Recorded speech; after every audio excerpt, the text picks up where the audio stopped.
Hello student, welcome again. Now we will discuss about electrophoresis and coagulation. Means जो last lecture में हमने charge on colloidal particle पढ़ा था, उस charge का एक्चुअल में हम लोग किस तरीके से पता लगा सकते हैं, उसके लिए ये टॉपिक है इलेक्ट्रोफोरेसिस और बहुत इंपॉर्टेंट टॉपिक है. इसका नाम क्या है? इलेक्ट्रोफोरेसिस. इसका नाम क्या है? इलेक्ट्रोफोरेसिस. बहुत सिंपल सा कॉन्सेप्ट है. इलेक्ट्रोफोरेसिस में क्या होता है कि हम लोगों के पास जो कोलोइडल सॉल्यूशन है उसके ऊपर एक चार्ज है. अब वो चार्ज क्या है, उस पर पॉजिटिव चार्ज है, नेगेटिव चार्ज है, उसको पता लगाने के लिए ये टॉपिक है. इसमें हम लोग क्या करते हैं कि हमारे पास एक यू ट्यूब टाइप शेप होती है, एक ट्यूब होती है यू ट्यूब शेप.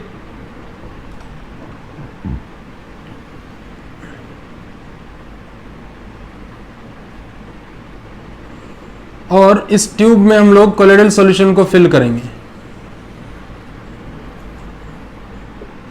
यहां से हम लोग इसमें एक इनलेट दे देते हैं.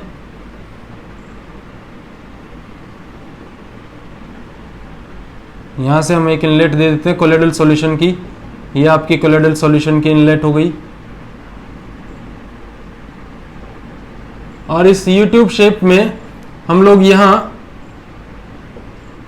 जो है दो मेटल प्लेट लगा देते हैं. एक मेटल प्लेट यहां और एक मेटल प्लेट यहां.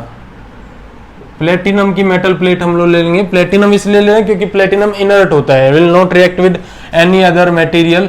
ये पॉजिटिव पार्ट बोल दिया मैंने, इसको क्या पार्ट बोल दिया? नेगेटिव पार्ट बोल दिया. एक को पॉजिटिव बोल दिया और एक को क्या बोल दिया मैंने? नेगेटिव. मींस एक कैथोड हो गया और एक क्या हो गया? आपका एनोड हो गया. नाउ वी विल डिस्कस कि हम लोग इसमें कोलोइडल सॉल्यूशन को स्प्रेड कराते हैं. ये आपका क्या हो गया? कोलोइडल सॉल्यूशन हो गया. अब इस कोलोइडल सॉल्यूशन में क्या होगा? कुछ पार्टिकल्स भी होंगे जिन्हें हम कोलोइडल पार्टिकल कहेंगे, और उन कोलोइडल पार्टिकल के ऊपर कोई ना कोई चार्ज प्रेजेंट होगा. मान लो इनके ऊपर क्या है? कोई ये कुछ पार्टिकल्स हैं इसमें जो मैं आपको दिखा रहा हूं, इनके ऊपर क्या है? कोई चार्ज प्रेजेंट है.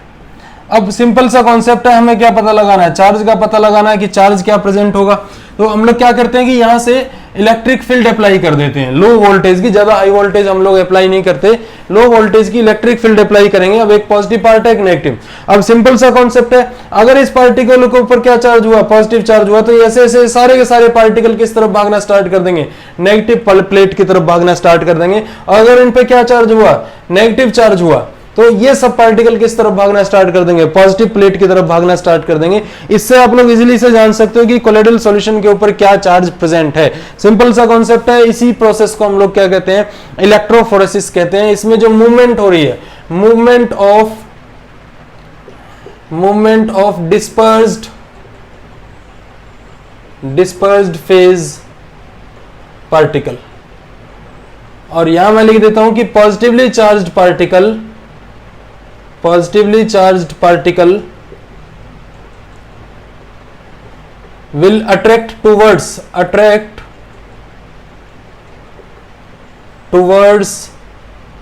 negative plate, और नेगेटिवली चार्ज्ड पार्टिकल ये कहां अट्रैक्ट होंगे? पॉजिटिव प्लेट की तरफ अट्रैक्ट होंगे. कोई ज्यादा इसके अंदर रॉकेट साइंस नहीं है, सिंपल सा कॉन्सेप्ट है. हमें चार्ज जब पता लगाना होता है तो हम इस कॉन्सेप्ट को यूज करते हैं जिसका नाम क्या है? इलेक्ट्रोफोरेसिस नाम है. दो मेटल प्लेट है, इलेक्ट्रिक पोटेंशियल अप्लाई किया हमने, इलेक्ट्रिक वोल्टेज अप्लाई की है. पार्टिकल के ऊपर जो चार्ज होगा उसके अपोजिट चार्ज अपोजिट प्लेट पे जाके पार्टिकल क्या हो जाएगा? अट्रैक्ट हो जाएगा. इसके बाद एक और प्रोसेस होती है इलेक्ट्रोफोरेसिस के अलावा, जिस प्रोसेस का नाम है इलेक्ट्रो ऑस्मोसिस. ये भी बिल्कुल इसी तरीके की प्रोसेस है. सिर्फ दोनों में डिफरेंस क्या है कि यहां मूवमेंट हो रही है किसकी? डिस्पर्स्ड फेज पार्टिकल की. इसमें मूवमेंट होगी मूवमेंट ऑफ डिस्पर्शन मीडियम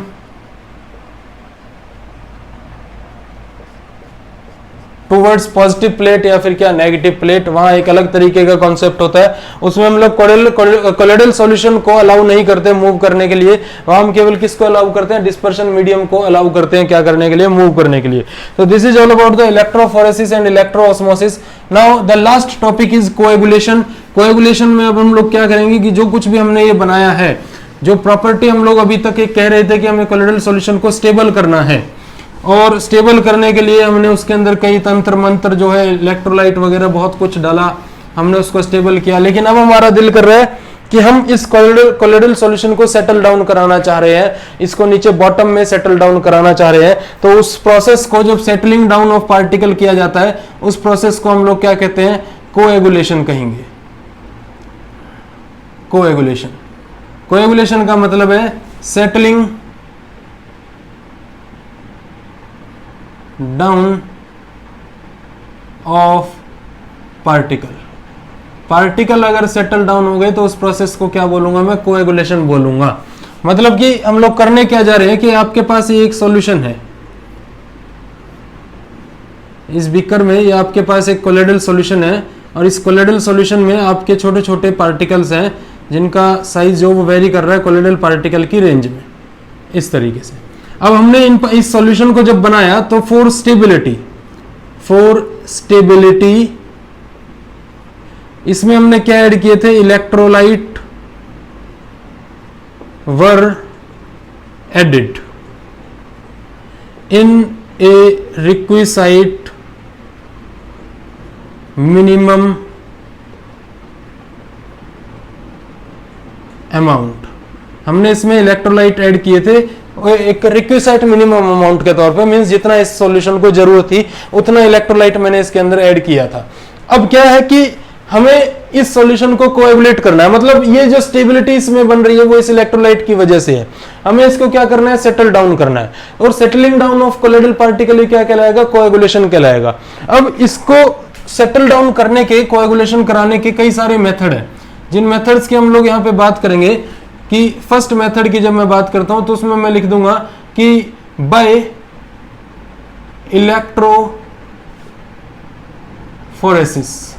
अभी हमने डिस्कस किया इलेक्ट्रोफोरेसिस, सिंपल सा कॉन्सेप्ट है कि जब इस यूट्यूब शेप के अंदर जो पार्टिकल्स हैं अपोजिट डायरेक्शन में जा रहे थे, मान लो नेगेटिव प्लेट थी पॉजिटिव थी, जो पार्टिकल मान लो इस पॉजिटिव प्लेट पे आ गए तो इधर कौन रह गया, पूरा आपका डिस्पर्शन मीडियम।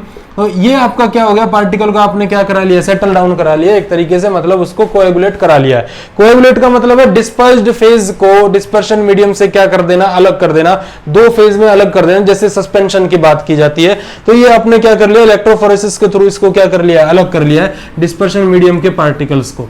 तो पहला पॉइंट यही हो गया आपका। सेकेंड पॉइंट की जब मैं बात करता हूं तो उसमें मैं लिख सकता हूं by boiling.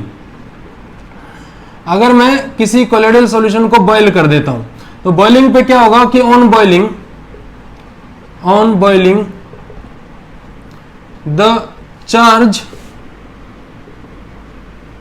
On colloidal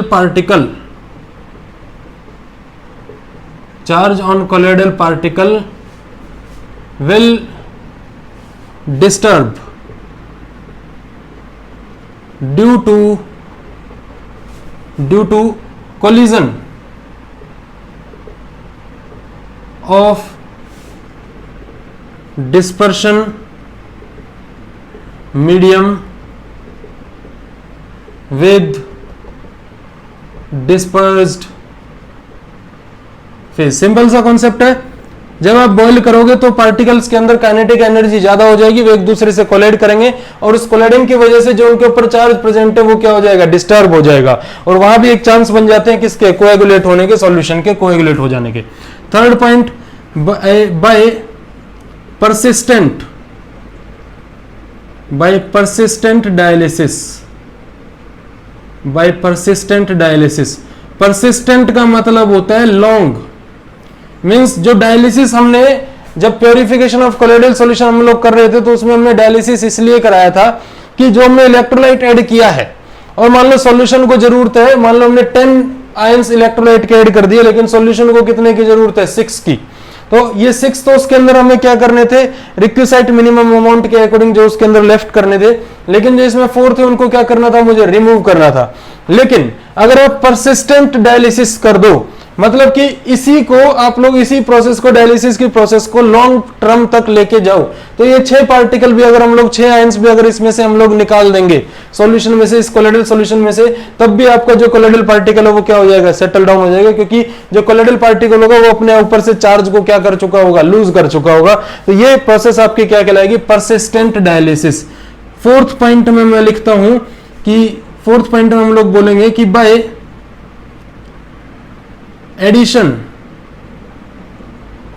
of, या इससे पहले इसको डिस्कस करते हैं, बाय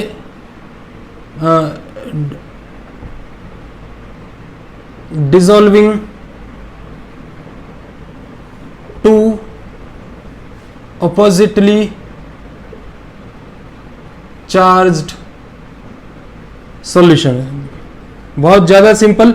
मान लो दो सॉल्यूशन है आपके पास, एक सॉल्यूशन पे आपका कैसा चार्ज है, पॉजिटिव चार्ज है, एक सॉल्यूशन पे आपका कैसा चार्ज है, नेगेटिव। अगर आप इन दोनों सॉल्यूशन को आपस में मिलाओगे, दोनों को इसमें ला दोगे, तो ये पॉजिटिव और नेगेटिव दोनों एक दूसरे को क्या करते चले जाएंगे, कैंसल आउट करते चले जाएंगे, और दोनों के दोनों जो सॉल्यूशन है, दोनों जो कोलोइडल सॉल्यूशन है, उनके पार्टिकल्स क्या हो जाएंगे, नीचे सेटल डाउन हो जाएंगे, क्योंकि दोनों के ऊपर अपोजिट चार्ज है, और अपोजिट चार्ज एक दूसरे को क्या करता हुआ चला जाएगा, कैंसल आउट करता हुआ चला जाएगा। तो ये फोर्थ जो मेथड है कोएगुलेट कराने का, कि by dissolving two oppositely charge solution. Last method की बात हम लोग करते हैं, जिसमें हम लोग कहेंगे कि by addition of electrolyte, by addition of electrolyte. Fifth point, by addition of excess of electrolyte. Excess of electrolyte अगर मैं ऐड कर देता हूं तो हमारे पास सॉल्यूशन क्या हो जाएगा, कोएगुलेट। देखो यहां मेरे पास ये कोलोइडल सॉल्यूशन है, इसके अंदर छोटे छोटे पार्टिकल्स हैं जिनके ऊपर कोई चार्ज प्रेजेंट है, इनके ऊपर कोई चार्ज प्रेजेंट है। फॉर एग्जांपल इनके ऊपर पॉजिटिव चार्ज है, आपने इसमें इलेक्ट्रोलाइट ऐड किया AB, और वो जाके अंदर टूटा A पॉजिटिव में और किसमें, B नेगेटिव में। अब ये एक्सेस में ऐड कर दिया हमने, किसमें ऐड कर दिया, एक्सेस में। हमने जब इलेक्ट्रोलाइट ऐड करने का प्रोसेस हमने पढ़ा था पिछले लेक्चर्स के अंदर, तो उसमें मैंने आपसे कहा था कि अगर मैं ज्यादा इलेक्ट्रोलाइट यूज कर लूंगा तो वही इलेक्ट्रोलाइट इन सॉल्यूशंस को कोएगुलेट भी करा सकता है, मीन सेटलिंग डाउन भी इनकी करा सकता है। अब हम वही काम करने के हमने इसके अंदर क्या ऐड कर दिया है, एक्सेस अमाउंट में इलेक्ट्रोलाइट ऐड कर दिया है, और इनके ऊपर क्या चार्ज है, पॉजिटिव चार्ज है। तो ये जो पार्टिकल्स होंगे, किस पार्टिकल को अपने ऊपर एडजॉर्ब करा लेंगे, इस नेगेटिवली चार्ज्ड पार्टिकल को, आयन को अपने ऊपर क्या कराएंगे, एडजॉर्ब कराएंगे। और मान लो किसी पार्टिकल के ऊपर इस तरीके से बहुत सारा पॉजिटिव चार्ज है, और जब ये नेगेटिवली चार्ज्ड पार्टिकल को अपने ऊपर एडजॉर्ब कराएगा, ये नेगेटिवली चार्ज हो गया, तो ये नेगेटिव चार्ज जो होगा एक्सेस में जब इसके ऊपर जाएगा, तो ये इन पॉजिटिव चार्ज जो आयन इसके ऊपर एडजॉर्ब है उन सबको क्या करता चला जाएगा, कैंसल आउट करता चला जाएगा। और इसके थ्रू हमारे पास इस जो कोलोइडल पार्टिकल है इसके ऊपर से जो चार्ज कैंसल आउट होके ये कहां हो जाएगा, सेटल डाउन हो जाएगा, मींस नीचे कोएगुलेट, इसका कोएगुलेशन हो जाएगा। अब इस प्रोसेस के लिए हम लोग जो इलेक्ट्रोलाइट जो आयन यूज करते हैं उनको हम बोलते हैं फ्लक्चुएटिंग आयन। तो यहां मैं लिख रहा हूं कि the ion which is responsible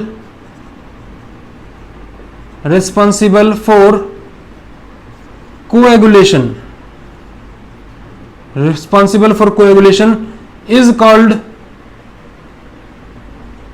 floculating